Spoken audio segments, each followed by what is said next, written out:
Painful periods, normal. Bad acne, normal. PMS, normal. All of these things are not normal. I either cry my eyes out, I eat loads, or I'm really, really angry. He now puts my periods in his calendar. So your partner can influence how you experience PMS? No. A lot of women will go down the route of having their womb removed because their symptoms are so severe.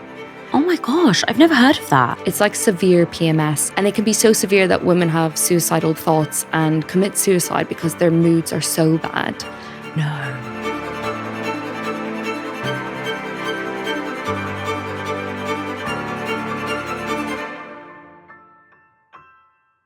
Hey everyone, and welcome back to A Millennial Mind, the show where we challenge what you think that you know. Today's episode just might change the way you think about periods forever. We've all heard it before. It's just your period. But what if it's not just your period? What if the pain, the mood swings, the fatigue are your body's way of speaking and you've been taught to just ignore it? Today, I'm joined by Dr. Hazel Wallace, a medical doctor, nutritionist, founder of The Food Medic, and now author of the powerful new book, Not Just a Period. Hazel is here to flip the script on everything we thought we understood about menstrual health. But before we get into today's episodes, if you've been enjoying these conversations, please can you just press the hit, follow, or subscribe button because it makes such a difference to this podcast. I'm doing everything I can to make the show better. I've built a custom studio, I've invested in the set, and I'm bringing on incredible guests like Hazel so we can have deeper, meaningful, and conversations that actually challenge how we think, live, and grow. So if that's something that you want more of, please make sure you're following the show because we're making the best progress and we're only just getting started. Hazel, hi. Hi. Welcome back to A Millennial Mind in a very different setting. I know. And I hope we're going to have a very different conversation today because we started the day with a breakfast for your new book, Not Just a Period. Yes, we did. Super exciting. Thank you for having me back. Oh my God, of course. I am actually very keen to have this conversation with you because I was never really taught around a period. I feel that my 20s were a very different experience from my 30s. And I think what you're doing here is really allowing us to have a conversation about it because so many people don't. So I kind of just want to start with, why did you write this book?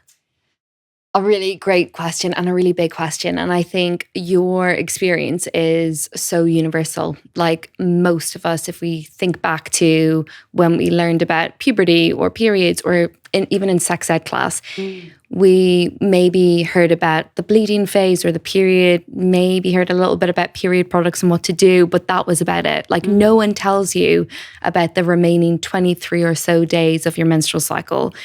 And across that phase, across those phases, those hormones that are fluctuating, which I'm sure we'll get onto later, impact far beyond when we bleed and when we ovulate. They impact everything from our mood, our skin health, our body image, our cravings, how we sleep.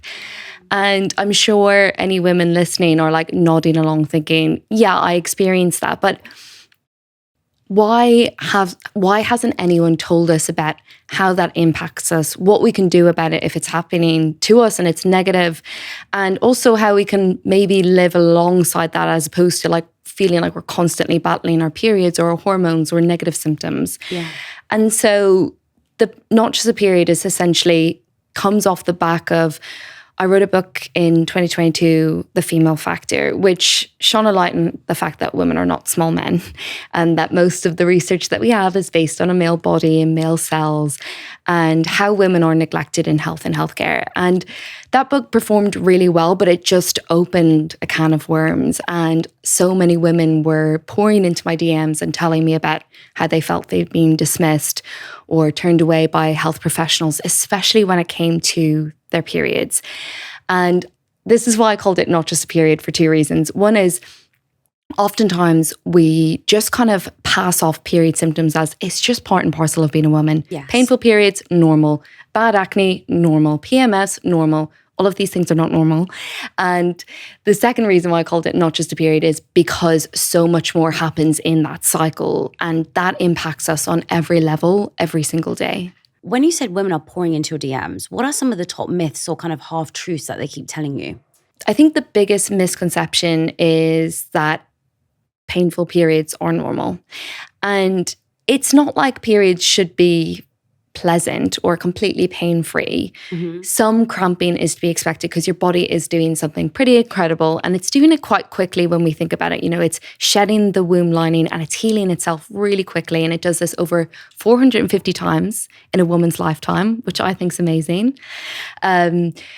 So a little bit of cramping is to be expected, but some women have such debilitating pain that they use their annual leave, they take unpaid leave, they're on the floor sick, or they're not going to healthcare professionals because they feel like they might be dismissed or told that it's normal. And because of that misconception that we have around periods, a lot of women live for years and years in debilitating pain and end up having diagnoses of things like endometriosis years and years later. Yes. And a lot more awareness is coming out now about like how that impacts women and the amount of like days that they're losing because of this.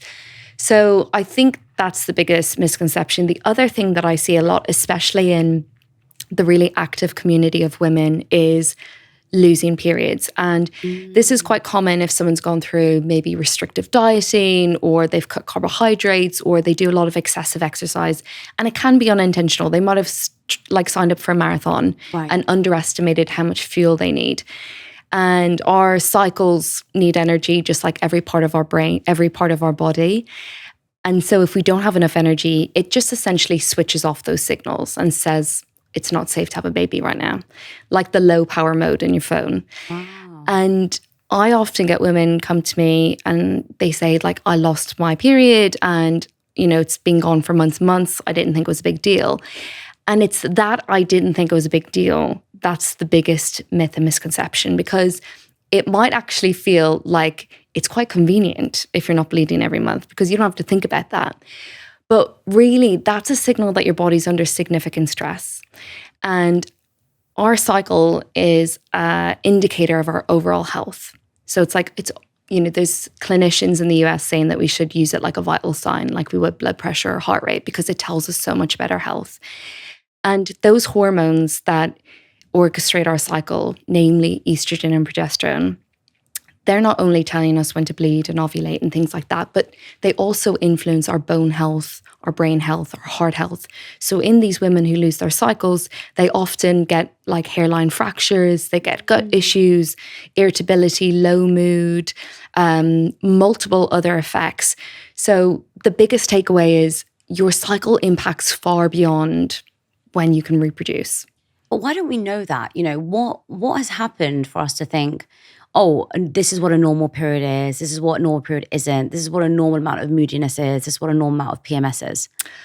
I think it's just generally society's view of menstruation as like, we put it all in one bucket: painful periods, heavy periods, PMS, and just wrap it up as that just is what happens when you have a period, and just deal with it. And I think it's, for too long, we've accepted it. One of the stats that I shared this morning with you was how 1 in 3 women will experience a reproductive and gynecological condition. That's 30% of us, 33% of us. And not enough of us have enough information on what is a green flag, what is a red flag when it comes to our menstrual cycle.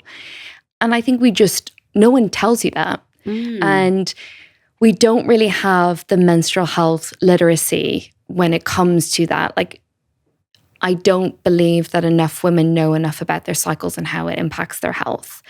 And so, partly writing this book just opens up that conversation, so that women who are experiencing symptoms that they might feel are not quite right can feel like they can speak up and advocate for themselves.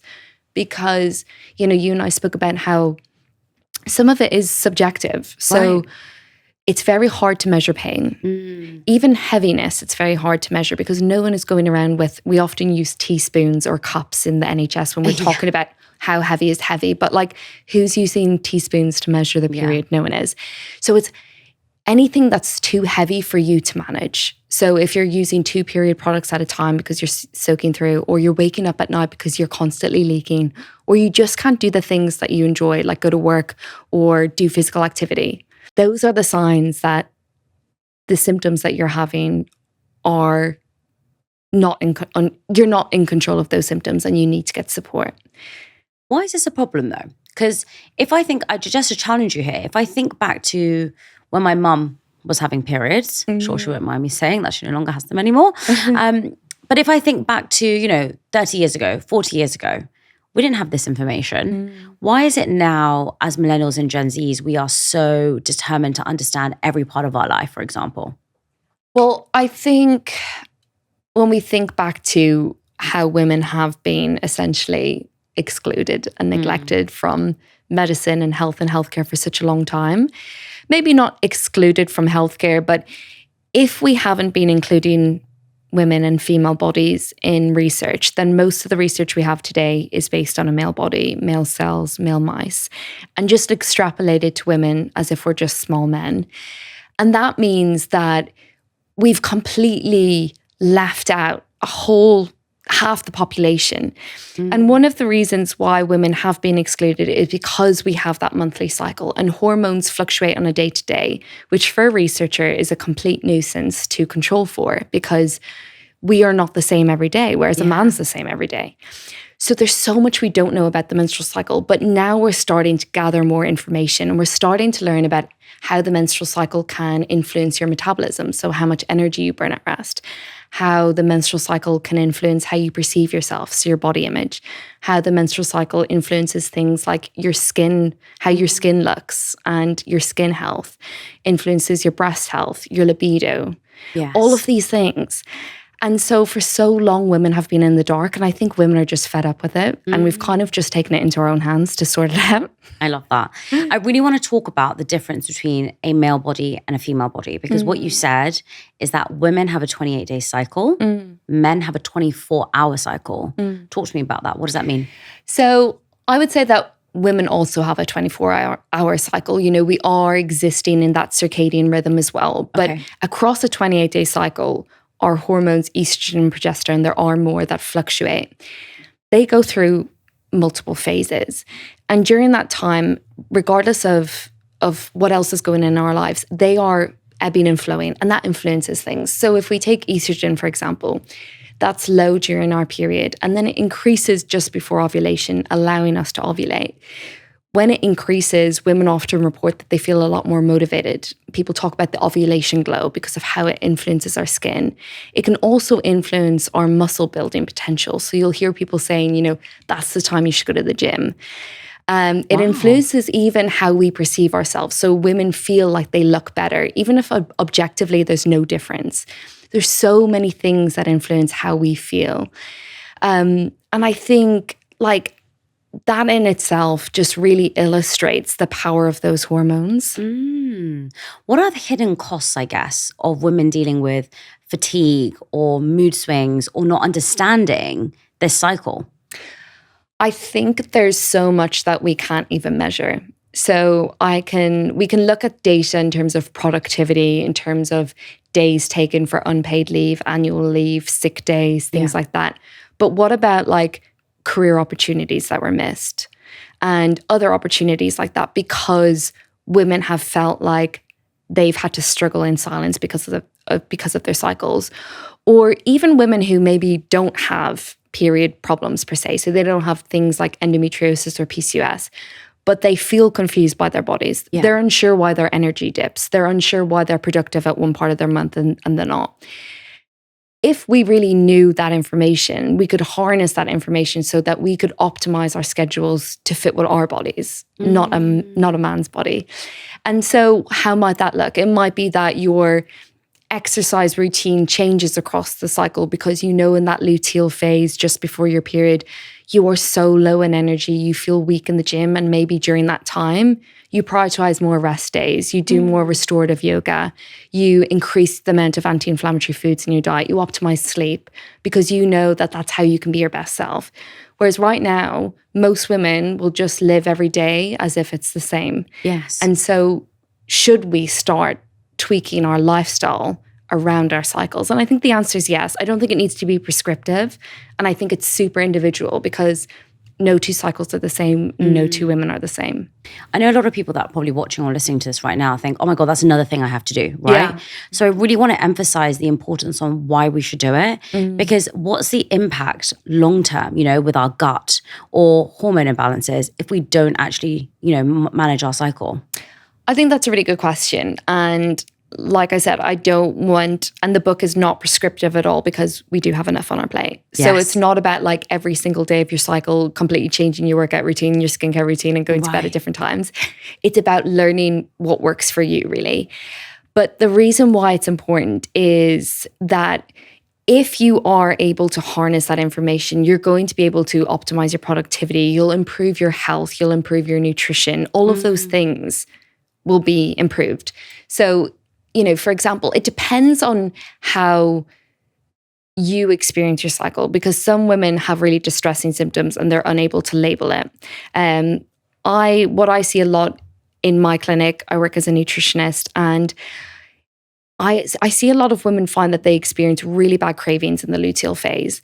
And I think as women, we feel like we need to ignore them or push them down to be the smallest version of ourselves. It's like we can't be hungry. We just have to ignore it. And the reason why that happens is because our metabolic rate increases during that time. So we use more energy at rest. And so your body's just being intuitive. And I think if more women knew that, they'd be able to be more compassionate, because instead of just drinking water, having gum to try push down those cravings, maybe you're tweaking your nutrition so you have a slightly larger portion of complex carbs, or you add more healthy fats and protein to your meal so you stabilize your energy levels, or you add an extra snack in the afternoon so that you feel less ravenous, you're less likely to binge eat later in the afternoon. Those little tweaks, while they might seem really small to some people, have completely transformed women's health, because it just stops them from feeling out of control or completely feeling like they're the problem when actually it's their hormones trying to tell them something. That's just one example of like how a little thing by tweaking what you're doing can really help.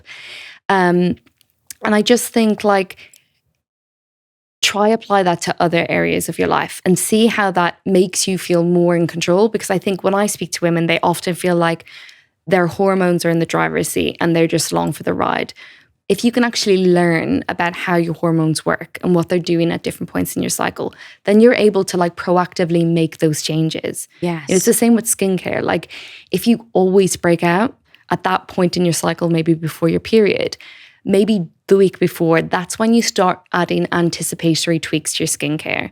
Maybe you're not using your heavy oils, your heavy creams, because you know that's not going to help at that point in your cycle. Your skin's oilier then because of all the changes to your hormones. Wow. And so like, I just think like, it really depends on what your symptoms are. Yes. But it can be so transformative. When you're speaking, it's actually really reminding me of the fact that my whole life I've just had this like, just get on with it attitude. I've been raised like that. Just get on with it. Don't complain. Don't really talk about it. Just move on. And I think that this can be really toxic and really harmful when it comes to things like our periods, because how I've been raised, I've just thought, I say raised, what I've been taught is that your periods are just something that everybody has. Yeah. Some people have painful periods, some people don't. But like we said, pain is very subjective. So what can be painful to me might not be painful to you. And what might be painful to you might not be painful to me. Why is this attitude so toxic? Because aren't we trying to help people overcome something? So, when we're saying, let's not have this attitude of just get on with it, or, just keep pushing through or power through, are we sometimes telling people to kind of rest more than they should, or to give themselves more excuses, I guess is the question? Which is a harsh way of putting it. Yeah. But almost, I can't do that today because I'm on my luteal phase, or I can't do that today because I'm on my period. Because I think that's what some people I've seen with a lot of this kind of self-help content is there's this narrative of, okay, well, if I woke up and I felt really tired and I just didn't go into work today, I was giving myself the rest day I needed, Yeah. And that's the kind of narrative I'm saying that can sometimes also be toxic on the other side. Yeah. I agree with you. I think potentially it could be. And I think for a really long time, I don't know about you, but the perception when I was at school I was a teenager is that you shouldn't, like you can get off PE if you're on your period. Yes, exactly that. And that is completely untrue. And it's completely safe to exercise on your period, as I'm sure most people know now. But not only is it safe, it can actually help with symptoms. And I think also, while there is maybe some research saying that your performance in exercise might dip during your period, for example, the effects are small. And not all women experience that. And in the book, I talk about that. And some women actually perform really well during that time.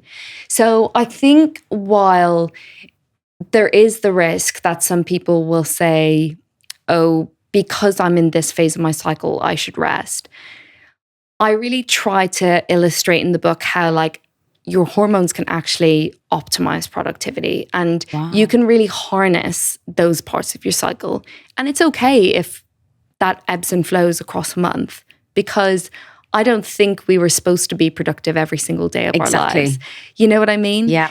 And maybe we have a really like head down focused week, and then maybe that eases off a little bit. And I think that's kind of normal. One area I do feel like there's maybe the risk of women resting too much and it becoming counterintuitive or counterproductive is the whole narrative around cycle syncing and exercise. Like, I obviously have written this book, and so I really believe in how our hormones impact how we exercise, how we perform, how we recover.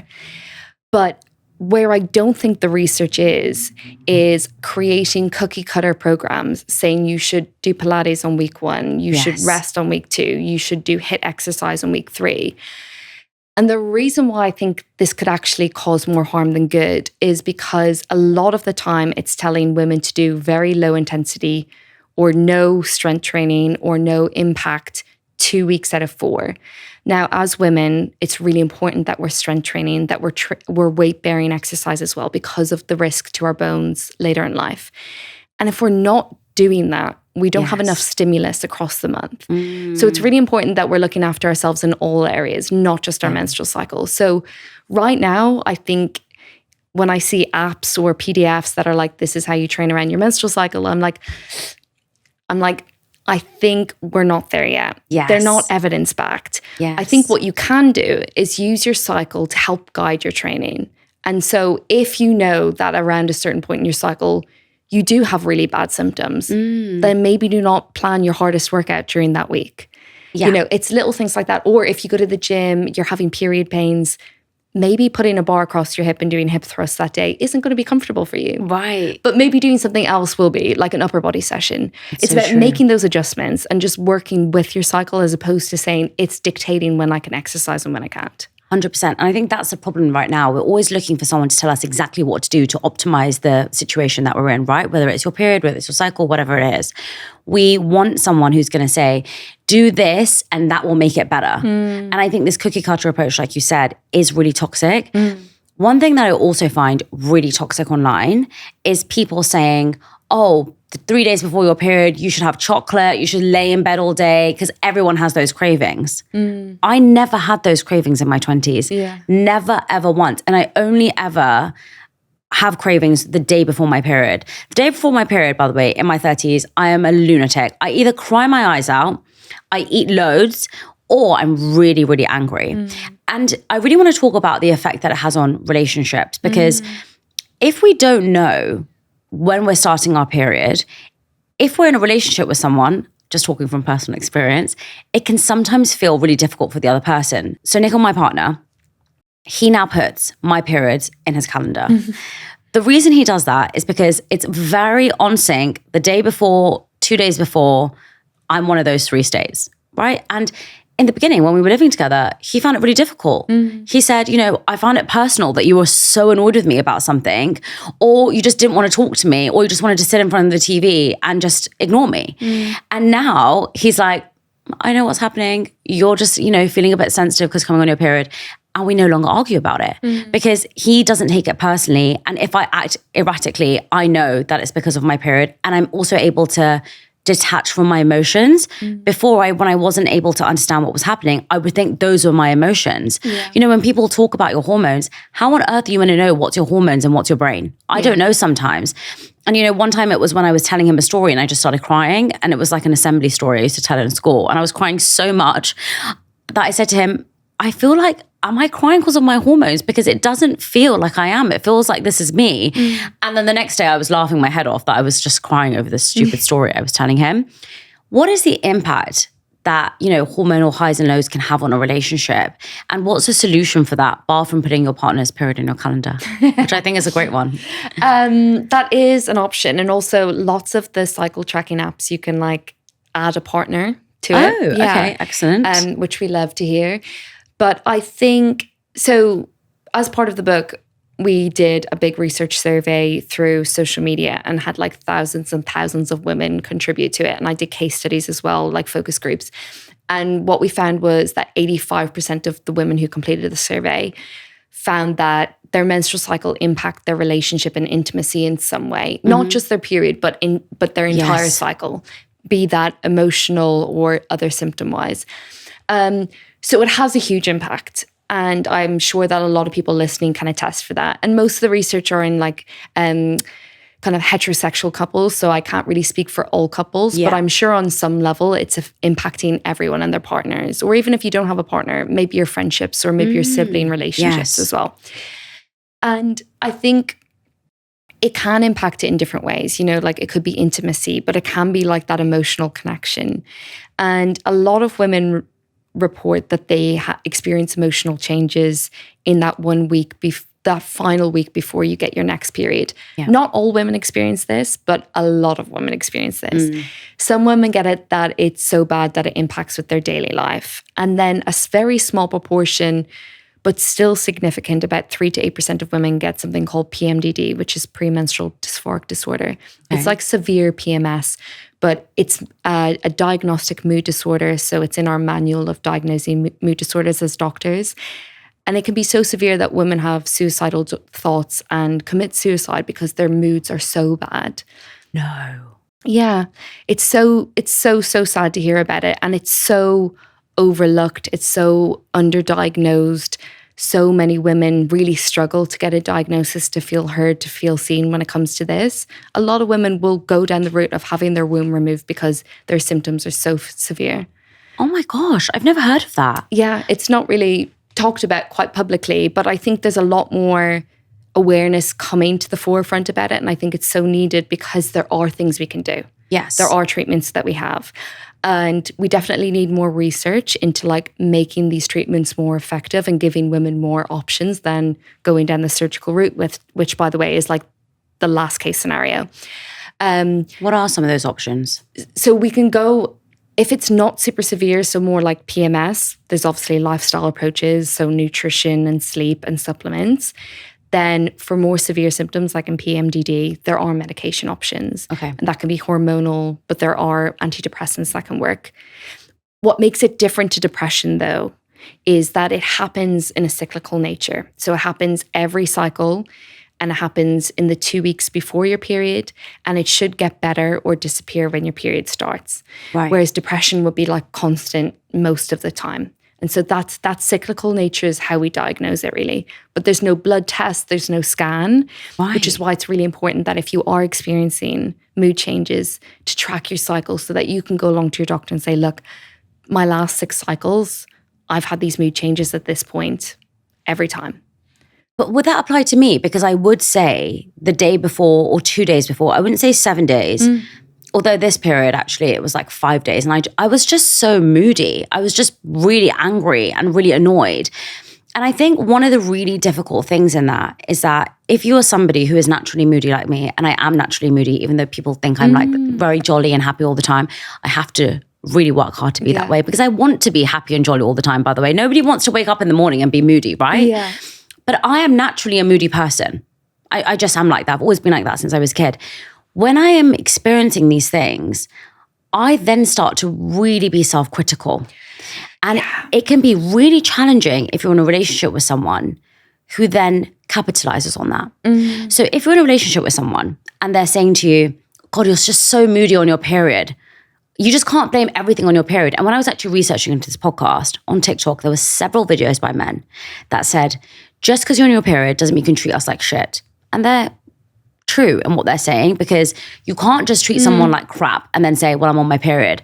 But I can understand that there's a lot of frustration in certain relationships where people don't know where this is coming from, where that person themselves feels terrible, but they can't change. What do they do? Because if you don't want to then go on medication, which is, I wouldn't want to go on medication for it, because I would think that's going to mess up my cycle even more. And, does it interfere with fertility? And does it interfere with, your libido and whatever it is? What do they do? Are there natural ways that you can do that?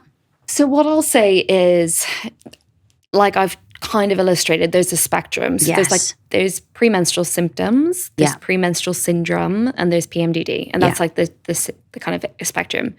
Most women, 90% of women, experience premenstrual symptoms, and that can be physical or it could be mental. So that could be like breast tenderness, bloating, but it can be mood, anger, irritability, tearfulness. Would you say I have that then? Potentially. Okay. So if you have that, but you're able to go about your day to day, it's not impacting your relationships or your work, you probably fit in that category. If it is impacting your daily life, we might say that that's PMS, so premenstrual syndrome. If it's so bad that you're not getting out of bed and you're unable to go to work and you've got really low mood and really, really distressing symptoms, that would be more like PMDD. And that has its own criteria.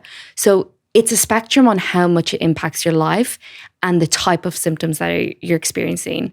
So I think if you're fitting into the PMS category, you're getting physical or mental symptoms, but you're able to go to work. It's not really impacting your day to day, but you'd rather get on top of it because you don't love it. There are things you can do. And like I outline them in the book, but it is going back to kind of the pillars that we talk about anyway for healthy living. Your stress management, your nutrition, supplementation, sleep management, all of those things. So there's a couple of supplements that can help with limited evidence. But the other kind of area of that is your relationships can impact your experience of PMS. And this is where it gets quite interesting, because in one research study, they took a group of women who experienced PMS.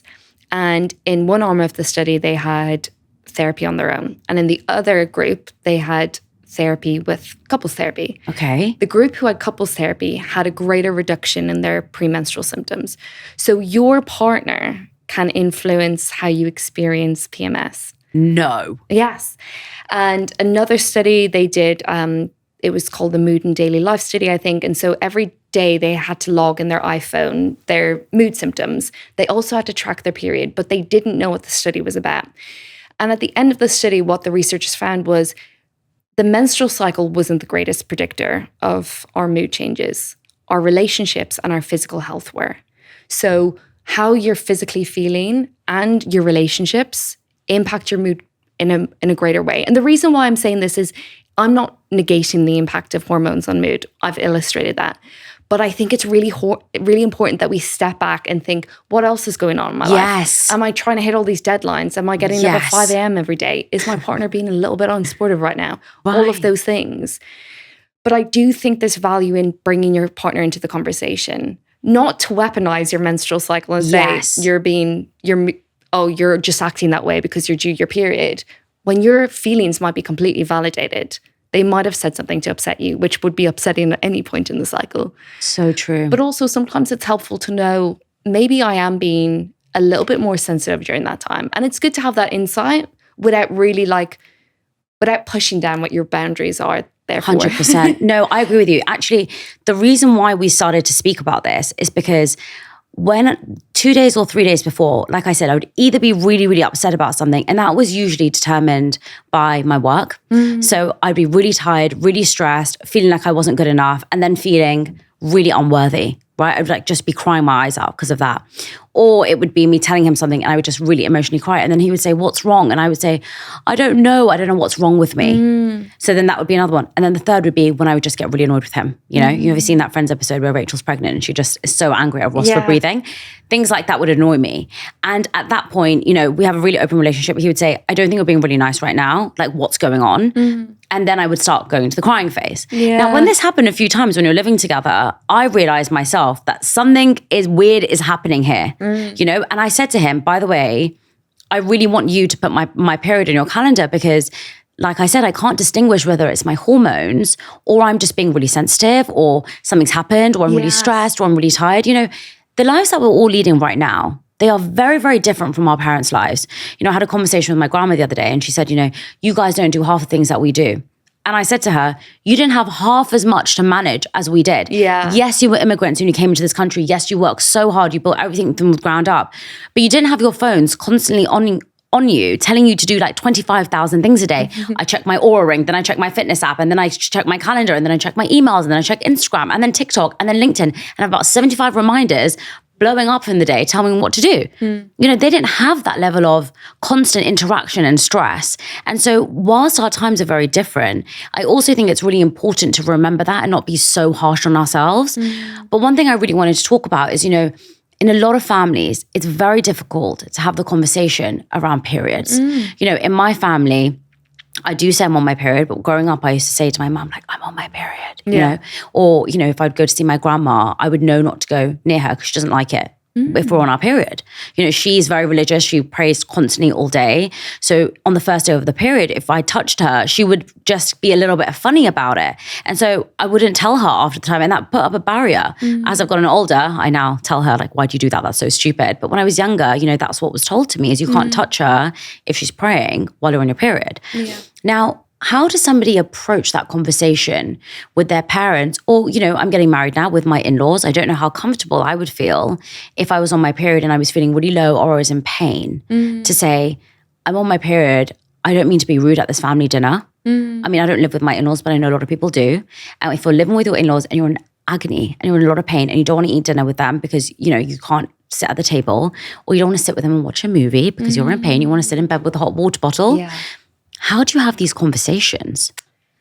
I think it's difficult, especially if there's cultural beliefs around menstruation. And that is really hard to challenge and navigate because on one hand, we need to respect people's beliefs. And there are some cultures where they believe that menstruation is dirty or unhygienic, and really terrible things have happened to girls who've been sent away to huts when they are bleeding. Sorry, on that, do you think bleeding is dirty and unhygienic? Absolutely not. Why? So what's happening is that your body is literally just shedding the womb lining. It is just cells. It is just antibodies. It's just normal bodily fluids. There's nothing unhygienic about it. Like, no one thinks that birth or pregnancy is dirty or unhygienic, and yet we're happy to talk about that. We're happy to witness that, but we're not happy. And show pictures as well of like babies with blood on them. Yeah. True. So I think, while I'm not here to change anyone's cultural beliefs. When it comes to people who are brought up in families that don't have that belief, but there's still a stigma that's underlying that, only the women can talk about it. Like, I know that when I got my period, my mum did hush me into a room to talk about it. And my dad passed away when I was 14, so I never had the conversation with him. But in the short time he was alive when I had my period, every month he would just give me a hot water bottle and say nothing. So he was kind of like, I know something's going on, but let's not talk about it. And I'm, getting married this year, and I talk openly about periods to my partner, but we didn't in the beginning because he didn't feel comfortable. Wow. And I was like, this is my work, so you're going to have to get on board. Yeah. And now he's like period champion. How did you do that though? Because Nicola was actually very open to it. And actually it was so funny the other day. This is so much TMI, but I'm going to tell you. I wear period pants, right? And they're really great. Love them. I love Wuka them. Is the brand I wear. Really good. And basically when I was talking to him, I was like, oh God, I think I've just bled through. I need to go to the bathroom. And he was like, oh God, are you okay? I went to the bathroom.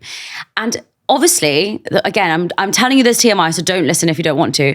But I had to rinse them in the sink. And I left them there because, I was like, just for a minute while they dry off. And I said to him, don't go in the sink. My period pants are in there. Right? And he was like, okay, cool.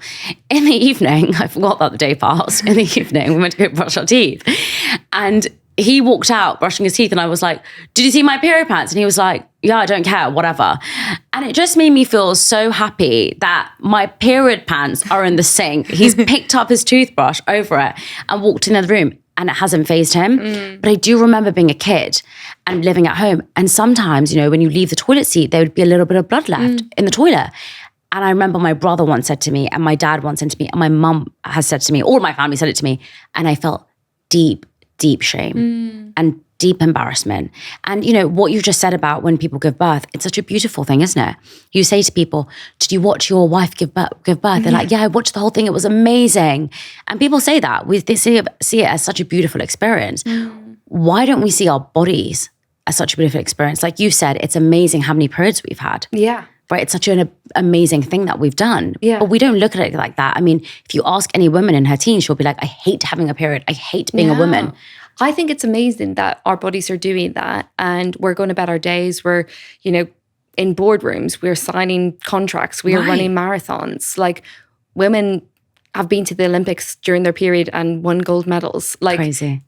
And they're doing that all while their body's like shedding and healing itself and doing all of that without scarring. Like it's such an amazing process. I just think like I sometimes do get pushback. Well, no, I don't get pushback, but recently I had a comment of someone saying, a woman, periods are private and I'm not going to talk to people about that. And I'm not asking you to swing your period pants around your head and talk to every Tom, Dick and Harry about your periods if you don't want to.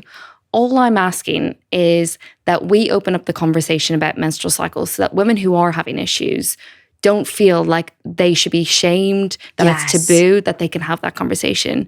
And also that women feel empowered and not in the dark about their bodies. So if they are having breakouts every month or they have really bad body image or God forbid their low mood is so bad before their period that they're not just like, oh, I have to put up with it because everyone else does and I can't talk about it.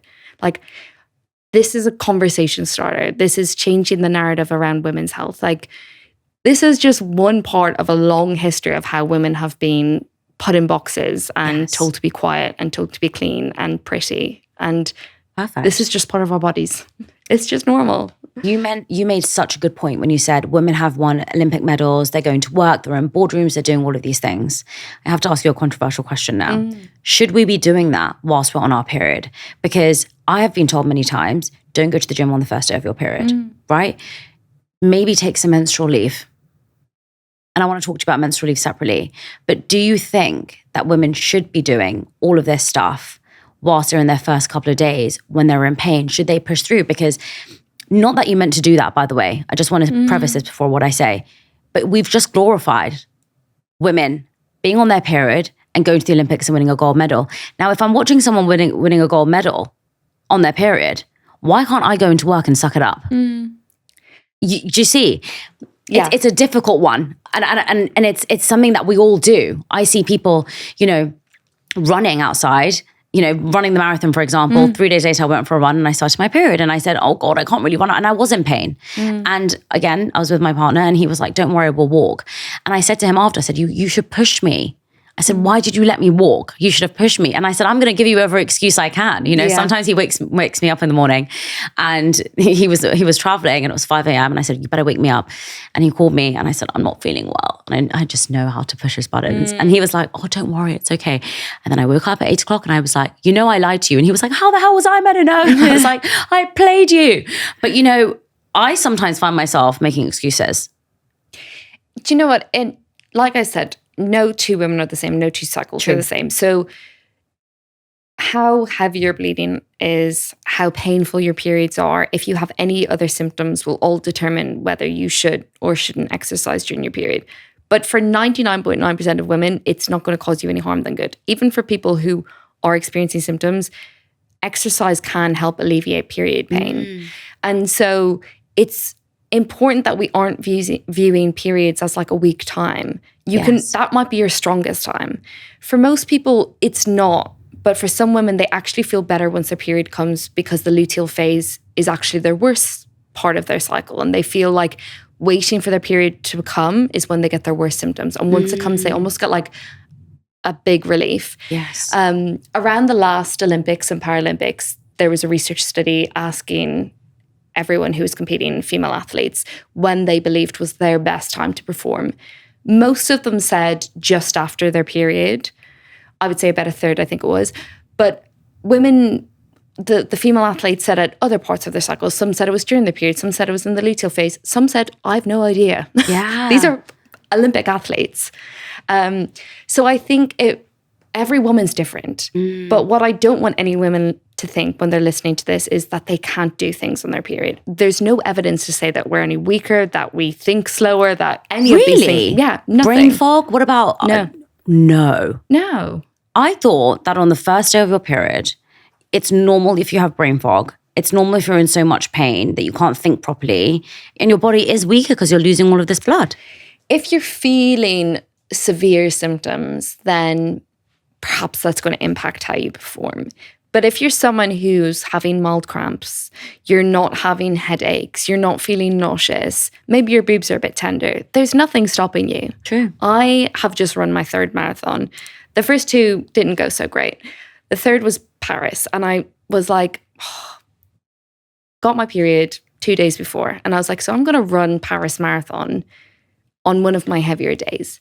I had to stop halfway and change my tampon, and I still got my best time. And I was like, women are so badass, because That's I'm sure I'm not the amazing. only woman running this. Today, I was speaking to Anya Colleen, who runs a 2:35 marathon. She just did London during her period as well. I'm like, women are doing these amazing things. Yes. It's not holding us back. It's not making us any weaker. If we buy into that narrative, that's going to weaken us. Yes. And this is why I want to talk to you about menstrual leave. What are your thoughts on menstrual leave? Because there's been loads of countries that have implemented it. Japan has had it since 1947. I think Spain and for now also implemented it. Yeah. Do you think that women should get 3 or 4 days off every single month when they're on their period? And do you think that employers should be responsive to that? I think there's 2 sides that we need to consider, the for and against. So it's great on one hand that organizations are considering women's menstrual health and like having that as an option, because what we've learned from the survey and from other research is that a lot of women feel shame taking sick days because of their periods. They often say it's D&V, or they'll take unpaid leave, or they'll use their annual leave. And like, that's just not fair. And some women obviously have really bad symptoms because they have endometriosis, for example. They might have to go into surgery for that, and they shouldn't be punished or penalized for that. So I think for some women, it allows them to adapt their working schedule, so they might work from home for some time. Yes. The argument against is that it could potentially increase the gender career gap, because women then may not be put forward for as many opportunities. It might create the stigma around menstrual health. It might make us kind of increase that stigma that we are weaker during our periods. And as we've just illustrated, some women feel incredibly powerful during that time. They don't need the time off. I think we should observe and see what's happening in those countries and how it pans out, because for some of them it is a bit of a experiment to see, is it improving women's health or is it doing the opposite? I think in the meantime, organizations should adopt their own menstrual policies. They should make sure that they have provisions for women if they do come on their period at work, and they have like a cupboard or have it in the bathroom so that they've got supplies. Even things like uniforms, making sure that uniforms are period friendly so that women feel comfortable. I can attest that NHS scrubs are not period friendly. Basic things like that. And maybe creating women-only groups for women through pregnancy, the menopause, and menstrual cycle related issues, so that they have a space where if they are experiencing issues, they feel safe enough to go talk about those things. Yeah. I think at a basic level, that's where we should start. Yeah. In terms of creating an entire leave policy, I'm a bit on the fence right now, and I think we just need a little bit more evidence as to how that's going to impact women. So true. I mean, I've got this survey it's a new survey of 2,000 Gen Zers, found that 78% of Gen Z respondents believe menstrual leave should be offered by companies. My hesitation here is that, you know, there's a lot of shame and stigma to say, hi, by the way, I'm struggling with my period. Can I take some time off? If you don't have a good relationship with your manager, especially if your manager is male. You know, a lot of women would feel very uncomfortable to say that, because a lot of the time the comments is like, oh, okay, no worries then. Yeah. It can be very passive aggressive. And, you know, when you do tell people, look, I'm struggling because I'm on my period, we think that we should just get on with it, and that every other woman deals with it. That's exactly what they think. and they do view you as weaker or not being able to handle it, or one of those people that's always whining about things or complaining about things. What really worries me also is the fact that I think it would deter people from hiring women. That's my fear, is that if we introduce something as menstrual leave, it would deter people from hiring women, because there's already, we already live in such a capitalist hustle culture that if now you're saying that it's a legal law to give people extra time off if they're struggling with their period, people will say, well, I only want to hire women who don't have endometriosis. I only want to hire women who don't complain about their periods. I just want to hire a woman who's actually really in her masculine energy. Because if you're in a female energy, they'll just presume that you have heavy periods and you don't want to come into work. I think the people who have extreme views on this are probably not thinking about the whole both sides of the fence. Yes. Because I don't think it's right or wrong. I think it's about figuring out what's best. And we don't have enough evidence to say that this is going to improve women's health, improve their progress in careers, improve their quality of life. So I think we need to understand if it does and then decide whether to move forward. But I don't feel like we have enough conversations about women's health within the workspace. Mental health is happening, kind of like sickness, leaves of absences happen. But women's health is still something that's not being catered for. Why do you think that is? I think people feel like it doesn't belong in the workplace. Why? But 50% of our workforce are women, so it does belong there. And if it is impacting them, whether maybe it's not impacting their work, maybe it's not impacting their productivity, but if it's impacting their quality of life and it's impacting how they feel in that company, then they're not going to stay for a long time. But if someone feels listened and heard and supported in their workplace, they're going to want to do a good job. They're going to want to stay. So I think it only benefits everyone. Yes. People say this is a woman's problem. I'm like, this is everyone's problem. I agree. I mean, one of the things that I really like that you've said throughout this whole podcast is how personalized and individual people's periods are. You can have a totally different experience from me, and we've got to stop looking at it as like a one size fits all. You talk a lot in the book about what we can do. So if someone's listening at home right now and they're thinking, well, look, I understand everything you guys are saying. I struggle with my period. I understand it's a problem. What on earth do I do about it? How does my sleep, my nutrition, my health play a part? Read my book. Okay. That is the short answer. But the long answer is start by tracking your cycle if you're not already. I know that a lot of people are. If there are a lot of concerns around data and privacy with apps, especially in the US, for good reason. But you can control how your data is saved, like with any app that you use and how it's shared. So just make sure that you're using apps that you know and trust and are regulated. What do you use? I use Clue. Okay. But there are other good apps like Flow. I use Aura. Yeah. So that makes sense for you. Yeah. And I guess you get the added body temperature element of that, which can help with accuracy around things like ovulation. Yes, exactly. So it really, whatever you have available to you. And also there's other things like costs that can be involved. Some of them are free, some of them are expensive. Yes. Some have premium features. It depends on how nitty gritty you want to get, how detailed you want to get. Start there first so that you can start to see what the patterns are, because we talk about a menstrual cycle is 28 days long. Only 16% of women have a 28-day cycle. So anywhere between really 21 to 35 days, although they are the extremes, is considered normal. Okay. So if you you need to figure out what your cycle length is. And oftentimes when I'm having conversations with women, they don't even know what I mean by cycle length. So what I mean by that is day one of your period to day one of your next period is your cycle length. So some people think when I say cycle length, I mean period length. I mean the entire cycle. So start tracking that and see what patterns you're having. Then when it comes to things like, it depends on how detailed you want to get, but start thinking about how your sleep's being impacted. If you use an Oura Ring or Whoop or something, you might find that your sleep gets disrupted at certain points in your cycle. For most women, it's around ovulation when you get that temperature increase and around the luteal phase. And if you're having symptoms, they might be keeping you up as well. So if you are that person who mid-luteal phase, like clockwork, your sleep is disrupted, that's me. My heart rate goes higher during that time of the month. My HRV comes down. So I know that I need to get into bed 30 minutes earlier. I know I need to be extra on top of my phone usage before bed. I can't be having caffeine after midday. I need to crack open my window because I need a cooler bed.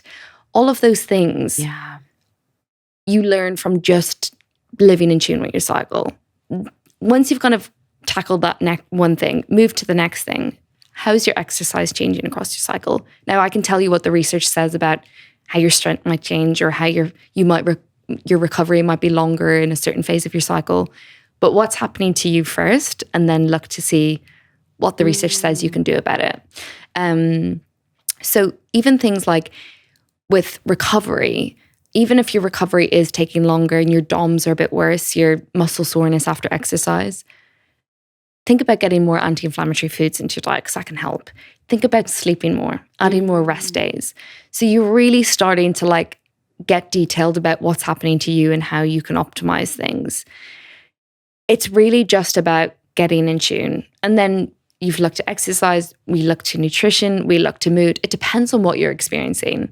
And that's everything I cover. I go into sex and libido, body image, skin and hair, because all of those things are impacted too across your cycle. It's so interesting actually, because I never thought about skin, and my skin recently has really, really been playing up. And I always just blame everything on oat milk now. Every time I drink Oatly, I'm like, oh, it's the oat milk. That's like ruining my life. But I have noticed such a shift in my mood and also my pain in my 30s. And maybe the skin element is also coming about too, which we're just not really taught about. I thought that your skin only changes in your 20s, which is why now it's in my 30s. I'm genuinely so confused by it. Talk to me about seed cycling, because I am fascinated to know that, and I don't really get it. How do certain seeds impact my period pain? So they don't. No. They do and they don't. So seed cycling, there is no direct evidence to support. There's no studies on seed cycling as a regime. It's a scam. No, it's not. People swear by it. It's based on anecdotal evidence, so personal experience. Okay. What I will say is there are some studies on individual seeds. So how flax seeds might help with PMS, or how flax seeds might help with PMS and PCOS, and some studies around other seeds like pumpkin seeds. But there's no evidence to say that you need to rotate your seeds at different point in your cycle. And if you enjoy doing that, there's no harm in doing that. But I think for a lot of women, as you've quite rightly said, we've got enough on our plate to be thinking about when we're going to rotate our seeds every single day. So I think keep seeds in your diet. They're full of incredible nutrients, zinc, selenium, magnesium. All of those will help with your period and with your menstrual cycle. But you don't need to worry about what day you have a different seed on. Okay, so tell me 3 things that I can do then that are super simple, super easy, that will actually help me to reduce my period pain. So first and foremost, look to your diet. Menstruation, your period, is an inflammatory response. And so when we talk about inflammation, people often think that's a really bad thing, but inflammation actually helps your body heal. So when you fall over, you bang your knee, it becomes red hot and swollen and you can't move it. That is your body's safety response. And that's essentially what's happening inside your womb. It's getting red, it's getting hot, it's experiencing pain because it's producing all of these anti-inflammatory markers that help your womb shed and help it heal all within a couple of days. Now, that's not bad, but we can dampen the symptoms by reducing that inflammation through diet. So by increasing the amount of anti-inflammatory foods we have in our diet. So reducing how much processed food, salt, alcohol, sugars, those kind of foods, and optimizing how much color we have, the nuts and seeds, the olive oil, the healthy fats, the omega-3s, they're going to help. A couple of supplements can help as well. Omega-3 supplements are very well researched when it comes to period pain. If you consume oily fish in your diet, you don't need to worry about omega-3 supplements. If you're not getting your oily fish every week, think about omega-3 supplements. Other things like turmeric, which is often used in like curries and food practices like that, you can get that in a capsule. You can take that can help. or you can include it in your cooking. Super anti-inflammatory. And then a few other things like calcium, vitamin D, and magnesium also have varying evidence. But I often say, or I guess in my practice, I'm very much food first before supplements, because when we have food, it becomes packaged in a vehicle of like fiber, antioxidants, far more nutrients. If we just take it in a capsule, we're just getting that one nutrient. And food is always far more powerful than supplements on its own. Yeah. But I do see the value of supplements. While you might not be feeling like it, exercise has been shown to be helpful for PMS and period pain. Yoga in particular can be quite helpful. And we believe it's because there's a lot of blood flow to the pelvis. There's also a mind-body connection. So that can help manage the kind of mood symptoms of menstruation and also PMS. And also the endorphins and antioxidants that you get from exercising. So in the book, I kind of talk about how that can be used and maybe some yoga poses that have been seen to be quite helpful. But really, any form of exercise can be helpful. It's really what's your tolerance during your period. Right. Then old wives' tales that people often talk about do work. Heat is incredibly effective. Yes. So the hot water bottle is working. The hot baths, the heat patches, the TENS machine, even though that's not heat, but TENS machines can help. Those things that people often talk about anecdotally do have evidence behind them. Even things like when you're sleeping in that fetal position, while there's not any evidence for it, it does help relax the abdominal muscles and your pelvis muscles. So it can help with the perception of pain. So if you are, it's why a lot of us do curl up into a ball when we're feeling period pain, because it does help relax those muscles. And feel comforting as well. Yeah. So going to bed with a hot water bottle and just getting yourself into a little ball, if you are feeling that pain, might help you sleep better. I really love the fact that you're not complicating it as well, because everything that you've mentioned is what every single person can do. Yeah. And, when I've heard about seed cycling and things like this, I have felt more overwhelmed and thought, for God's sake, and it has to be ground and it has to be this organic and it has to be this. And I just think, how on earth am I going to incorporate that into my diet? Yeah. But I think really understanding the fact that, not everything we believe on TikTok is true. And we really need to get better at kind of fact checking. And I've actually found myself being so influenced to do stupid things. I bought this Botox. I don't have Botox, but that like strip, the tape. Oh, yes. I bought it. I haven't used it. I'm going to do it. But everyone was like, you don't need to get Botox if you do this. And now I'm like, my mom was like, where's the tape, Shivani? We need to start doing it. And I'm like, I have got to stop believing TikTok, and I just do. No, it is just TikTok does just sell everything. Like I feel like I need to buy every single hair serum I come across. And I think it's also worse when you are getting married, because you're getting served all the bridal stuff. I know. And it is quite toxic, because I'm like, I do not look how these other people do. And I'm not doing a 40-step skincare routine. I do 2, 3. Yeah, me too. I do 4 sometimes. I try to keep it as basic as possible, because it overwhelms me otherwise. And I also find that you can overcomplicate things. Yes. And then you get into this crazy cycle. So for sure. I do agree with you. And I think because women's health is up and coming and it is trending, there is the risk of like the wellness industry kind of capitalizing on it and trying to make as much money from women as well. Literally. So that's why I'm very much like, don't buy the supplements you see on TikTok. Yeah, it's too much. You do not need them. Yeah, like, it's too much. Go back to the basics. Try to optimize your sleep. Don't look at your phone before you go into bed. Yeah. Do the little basic things well. It's so if true. they don't work, then you can look at the next steps. If you could tell people just one message about periods, what would it be? I would say that they're not meant to be painful as like my big take-home message, but also it's not just a period. So much more is happening across that 23 or so days of your cycle. And by learning that, you can unlock so much potential that you've not tapped into yet. I love that. And, I really enjoy reading this book. Thank you so much for coming on the podcast again. And I'm sure I'll have you on again the next time you start a new venture. Thank you. Thank you so much.